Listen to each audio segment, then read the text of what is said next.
How to reset Siri on your iPhone. Siri is one of the most recognizable options used on Apple devices. However, what happens when it stops working the way we expect it to? Stay until the end of the video and find out how you can fix it. Okay, to fix Siri, we will have to reset it so that it is like the first day you bought the device. In order to do that, it is necessary to set the following things. Open the settings on your phone.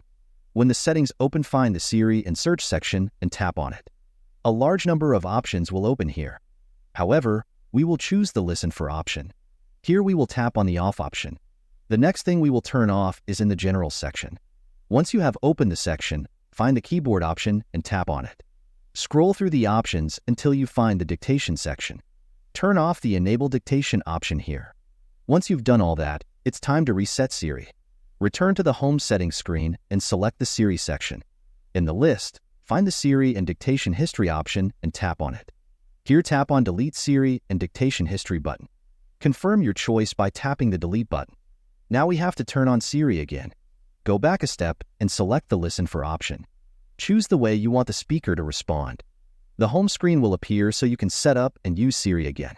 That's all for this video. If you found this tutorial helpful, don't forget to give it a thumbs up, subscribe for more similar tips, and hit that notification bell so you never miss an update from us. Thanks for watching, and I'll see you in the next one.